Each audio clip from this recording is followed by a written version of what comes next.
দর্শক, এই মুহূর্তে রাজধানীর শ্যামলীতে হাসপাতাল ক্লিনিকে অনিয়ম তদন্তে অভিযান চলছে। সেখানে রয়েছেন আমাদের সহকর্মী ইজাজ সৌমিক। তার কাছ থেকে জেনে নেব সবশেষ খবর। ইজাজ, জানাবেন আমাদেরকে অভিযান সম্পর্কে।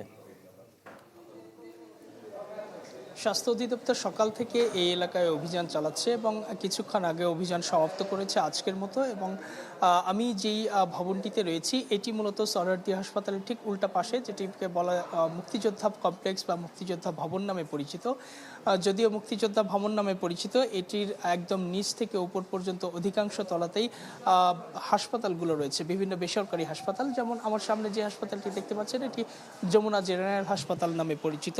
এবং এই হাসপাতালটির ফ্লোরের একটি অংশ ভাড়া নিয়ে তারা এখানে চিকিৎসা কার্যক্রম পরিচালনা করছিল। কিন্তু এত ন্যারো বা সংকীর্ণ একটা জায়গায় যেভাবে তারা চিকিৎসা সেবা দিচ্ছিল, সেটি নিয়ে সাধারণ মানুষের অনেক অভিযোগ ছিল। তারই ফলশ্রুতি আমরা দেখতে পাই যে এখানে আসলে বিশেষজ্ঞ কোনো ডাক্তার কখনো বসেন না। কিছুক্ষণ আমি একজনের সঙ্গে কথা বললাম, যার ছোট বাচ্চা বা শিশু এনআইসিইউতে যে ভেন্টিলেশনে ছিল।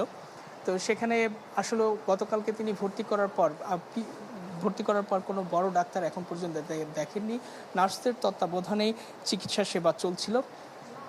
এবং বাচ্চাদের ক্ষেত্রে যেটি হয় পিআইসিইউ এবং বড়দের ক্ষেত্রে এনআইসিইউ। তো পিআইসিইউতে ভর্তি করার পর বড় বিশেষজ্ঞ ডাক্তার দেখেননি এবং কোনো ডাক্তারদের তত্ত্বাবধানে ছাড়াই চিকিৎসা চলছিল, শুধুমাত্র নার্সদের দিয়ে।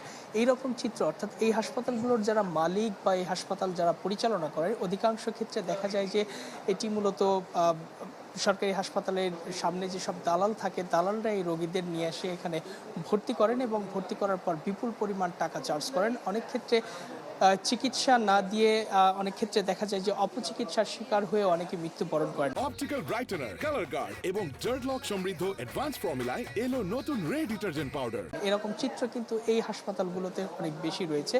এবং যার পরিপ্রেক্ষিতে এখানে স্বাস্থ্য অধিদপ্তর আজকে এই ভবনে অভিযান চালিয়ে পাঁচটি হাসপাতালে অভিযান চালিয়েছে। এর মধ্যে দুটি হাসপাতাল বন্ধ করা হয়েছে। এখানে যে সকল রোগী ভর্তি ছিল তাদেরকে অন্য হাসপাতালে ট্রান্সফার করা হয়েছে। বাকি তিনটির বিরুদ্ধে আগামীকালকে সিদ্ধান্ত দেওয়া হবে।